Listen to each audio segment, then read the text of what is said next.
Donald, I appreciate you spending time with us today. I know that your time is very valuable, so we'll keep this as brief as possible. First of all, we want to congratulate you for all your success and to let you know that we're very excited about you coming to our ACN International event sometime in the future. Well, ACN has really been a great company, and you've done an amazing job, Greg, you and your whole staff and group of people. And it's an honor to be with you. And believe me, if you weren't amazing and if your company wasn't a great company, I wouldn't be doing this. We appreciate that. One of the key questions that always get asked of us is, why do we keep doing what we're doing at this level of success that we've experienced, which pales into comparison of what you've experienced? What keeps you going? What wakes you up in the morning? Well, I do it because I love it. I really love getting up in the morning and going to work and going through the wars and the battles and the victories and sometimes the defeats, but you turn the defeats around. I just love what I do. And if I didn't, I wouldn't do it. I would stop immediately. I always tell people you have to love it, and if you don't love it, you're not going to be good at it. But just like you and your top people, I guarantee you love what you're doing. Otherwise, you wouldn't have built ACN into a great company. We really do love it. One of the things that really drives me crazy, it may do the same for you, and I just want to get your perspective on it, are people that you come in contact with that you just see have so much potential that are just going unused. What do you see in regards to that, and what kind of encouragement would you give someone to take their lives to the next level? Greg, I see it all the time. I went to school with people. They went to the Wharton School of Finance. There were these brilliant people, these brilliant students, and they went out and they never made it. I graduated from the Wharton School, which I consider the best business school, in 1968, and I graduated with a lot of very smart people.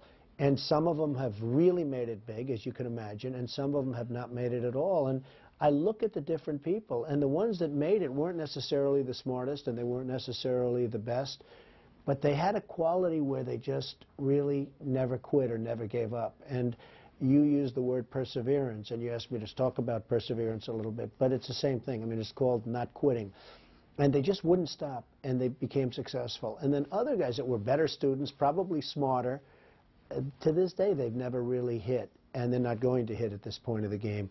And I look at them and I say, the word was they just never quite had that perseverance or that, no quit attitude. Yes. Would you agree that in order to be successful, that one would have to separate themselves from the mentality of the masses, if you will, that you have to start thinking at a higher level? To be successful, you have to have a lot of different ingredients, to be honest. Look, number one, sadly, you have to be born with a good brain.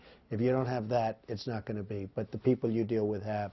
But you have to be able to separate yourself. The fact is, you need to separate yourself from the pack. I mean, the pack is the pack for a reason. That's why they're in the pack. Absolutely. It's a terrible expression. And there's nothing wrong with it. I mean, they can be happier than you and I, perhaps, okay? But the fact is, you have to be able to separate yourself from the pack. Yes. One of my favorite sayings is that you cannot be 99% committed to something or anything and have it work. You have to be totally sold out, totally committed, totally excited about what you're doing. Is that the same feeling you have in business as well? Well, it is, and I think with one little caveat, Greg, you have to be able to make that little detour every once in a while because, I've known people that are 100% committed to an idea and a concept, and if new technological advances come along, ACN comes in with something else or whatever it might have, you have to be able to sort of flow with that current and go with it. You can't just say, gee whiz. I mean, I've known people that were 100% dedicated and committed to a concept. When they had to make the change in course, they weren't able to make it. So the 100% dedication is absolutely imperative, but you still need a certain flexibility to go. The boxers have an expression, you have to go with the punches. And there are a lot of punches in what you and I do, and you have to be able to do that. Absolutely. How about belief in what you're doing, where you go to the marketplace and maybe you have that little ounce of doubt because you don't know whether or not you can be a success. There's something inside of you that's been holding you back. How would you get somebody to close that gap where their possibilities are endless for those people? What would you communicate to them? Well, I like what you said, and I haven't heard it that way so much, the word belief. And usually when I hear belief, I hear it in terms of religion, and that's also great. But the word belief in what you do is very, very important. I think two words, love and belief. You have to love it and you have to believe in it. Yes. And if you can put those two words together, you're going to be successful. How about persistence? It's one of the great words. And we're talking about great words. Maybe for some things it's not such a great word, but if you're talking about success, You can never quit. You have to be persistent. You just have to go. And, you know, there's a story that my father told, and he thought it was a great, funny story. I didn't. And it was about a man who wanted to start a cola company. And he started it, and he called it 3-Up. And you know where this is going. Yes. And then he failed. He went bankrupt. He went out of business. He said, I'm not giving up. And he called it 4-Up. And then he called it 5-Up. And then he failed again, and he called it 6-Up. And ultimately, he said, I quit. I give up. And you know what? If he wouldn't have quit, he would have had 7-Up. You have to be persistent. You just can't quit. All the time we tell our leadership within ACN to never show doubt, fear, worry, or hurt. That the leader is the consummate person that people will always look towards for direction, guidance, and just general instruction on where they need to go. How important to you is the concept of showing confidence to everybody else that's in your organization? Well, you have to show confidence, but you also have to believe in it yourself. You can't just think you're showing confidence if you're not confident. But I give the example sometimes with the word confidence, because it's very important toward leadership, of the lion tamer. You'll have this little guy go into a big cage with this big, monstrous, 1,000-pound animal that could rip him apart in 10 seconds. Yes. And he'll walk in and he'll start, get back, and the lion's almost like afraid. Now, I could send one of my big bodyguards in there with big, strong muscles that can rip most humans apart in a fight very easily. And he'll walk in like this, and the lion will see it, and that guy is over. It's over for that guy. So sometimes you have fear of things, and there's nothing wrong with that, but try not to show it. Because if you show it, guess what? Your people that you're leading are also going to be showing it, and that's not good. You know, managing the mental roller coaster is huge. You know, every day we have peaks, we have valleys, we have a lot of different experiences that we have. And what we found are the people that reach the top, it's very easy for them to remain excited and positive, but how do you get them from when they're at rock bottom to get looking at that mountaintop again, to help them to be successful and to keep striving for success? Well, that's where the perseverance comes in. That's where you really need the perseverance. You know, it's easy to be persistent and not quit when you're winning. But where you really have to go and have that attitude is when you're, look, I had a very terrible period in the early 1990s. The real estate markets collapsed. The world was coming to an end. It was like terrible. It was a depression. It wasn't, they talk about the recession. It was a depression in certain businesses, especially in the real estate business. I have a lot of friends. They went bankrupt. You'll never hear from them again. They went out of business. I went back to work. I didn't quit. I mean, perhaps beyond my brain, I didn't quit. And I worked really hard. I never worked harder, even when I was building the business. And today, my business is bigger and stronger and much more powerful than it ever was in the 1980s. And it was really the word perseverance. You're going to have some bad times. I don't care who you are and what you're doing, you're going to have down times. And that's where the word perseverance or not quitting comes in. You know, we talked about the masses. I'm sure that you've seen it in the many years that you've been in business, that there's very few people that could ever draw that necessary line where they tell themselves they are never going to go back, they're always going to push forward no matter what adversity that they come against. Why do you feel that the majority of people are reluctant to draw that necessary line in the sand to never have an opportunity to go back? Well, a lot of people give up. A lot of people, and for good reason. Look, sometimes you get punched in the face so hard and so often and so rapidly that you fall back. And you can't say, oh, gee, that's terrible, isn't it? I mean, it's human. I mean, it happens.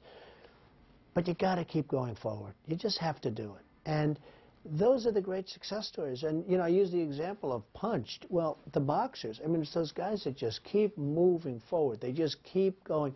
They won't let anything stop. Those are the ones that become the champion, not the one that, oh, gee, he gets hit and he goes down and that's the end of his career. You just can't give up. Persistence really is a big thing, and I know we talked a number of times during our conversation during the course of the day. One of my favorite sayings is that the yeses will build your business and the nos will build you. And if you can go through enough no's, there's a great chance that you'll win. Just like, a successful baseball hitter, will strike out maybe 7 out of 10 times, but they get paid millions of dollars for doing that. Mm-hmm. What is your take on people being able to go through where normally people would just back off? How does someone continue to go through those necessary numbers? It's a very interesting question and statement, Greg, because it's really more of a statement than anything else. No's can be better for you than yeses, because when you keep getting rejected, when you keep hearing the no, you have to learn that there's a reason for no. What is it? Now, why are they saying no to me? Why is it that they keep saying no? You have to figure it out, because you know what? If they say no and no and no and you keep saying no, maybe you're doing something wrong. You have to learn how to take that no and change it into a yes. So oftentimes it's those no's that can make a life a lot better than those yeses. You've written many books, and there's a number of things that you've spoken about in your books. You've shared a lot of wisdom, and I think that's admirable for you to be so successful in business, and yet being in a position to want to give back to people, to help them come along to possibly even where you're at. What was the motivation for you writing those books? Well, I've had so many different motivations in my life. I wrote the first book, which is the #1 selling business book of all time. It's called The Art of the Deal. And I really wrote that because Cy Newhouse at the time owned Random House, and he came to see me and he said, would you write a book? And I thought he was crazy. And what it was is he put me on the cover of GQ. This was in 1987 or 88 or something. And he put me on the cover of GQ, and the magazine sold very well. And he came to see me. He said, you know, if a magazine sells well, a book is going to sell well. And, you know, you sort of put it together. That's sort of called business common sense. Cy Newhouse is one of the great publishers in the world, ever. And so I did a book called The Art of the Deal, and it became very successful. And I enjoy doing it. And since then, I've done 5 books, and they've all been bestsellers and #1 bestsellers. And recently, I wrote a book, How to Get Rich. And I wrote another book this year, Think Like a Billionaire, and they were both incredible bestsellers. And I have fun writing books. I like it. I mean, I relax when I write. I like to write. I've always liked to write. But the other motivation is that I like teaching people what I've learned. And a lot of what I've learned we've just been discussing. I mean, you have to love what you do. You can never give up. There's so many different things. Stay out of the pack. Hey, if you want a nice, easy, okay life, you can be in the pack, and you can live well, and you get your paycheck every week, and I think it's fine. But if you really want to do something, you do have to get out of the pack. So all of these things are discussed in my books, and that's why they've sold so well. Excellent. We're excited about what's happened with ACN, and yet we believe that this is the very beginning for all of us. Being in business for 13 years, going into our 14th year of opportunity, just being in the very beginning with digital phone service or VoIP and all the technological breakthroughs that are ahead of us, we're finding ourselves right in the very center of all the things that are going on worldwide with deregulation, and we feel that we're just doing the right thing the right way. If there were 1 or 2 or 3 points that you could tell us or tell the ACN family of what they need to do in order to go from where they're at right now, whatever stage they're at, whether they're a beginner, whether they've been here for a while, or whether they're one of our top leaders, what are some of those key points that you would tell them in order to take their businesses to the next level? Well, first of all, I'd say stay at ACN. You know, I am asked to do this, what you're doing with me, many, many times. And I turn down many, many different proposals because, for one reason, I don't have the time. But for another reason, I don't like the company. And we do a lot of research on companies before we agreed to do something like I'm doing for you. And ACN's a great company. I would say knowledge is so important, especially when you're dealing in high-tech kind of things like you do. You know, with my business, it's real estate. If I get the good location, if I get this, if I get that, certain things sort of work. With ACN, it's really knowledge. And one of the beauties with ACN that I've been able to determine after some research is that you guys have stayed ahead of the pack. You've stayed ahead of them from a technological standpoint, from a knowledge standpoint. And in your world, I think the word knowledge is so important. And listening to people, even at so-called low levels, they may be there because of their age or something else, but they're so smart. And the other thing, again, is that word, don't stop, don't give up, don't quit. Yes, very good. Well, we appreciate your time. Well, and this has very been a much. great time for us. I know that we're very excited about what this interview is going to mean to our ACN family. We look forward to seeing you at one of our next international events. Well, I'll be there, and I'm very excited about your company because it's really, you've done an amazing job, Greg, so you have to be very proud. But don't be too proud because, you know, you got to keep it going now, right? We have the ability to remain humble and successful at the same time. That's a great ability. Thank you. Have a good time. Thank you.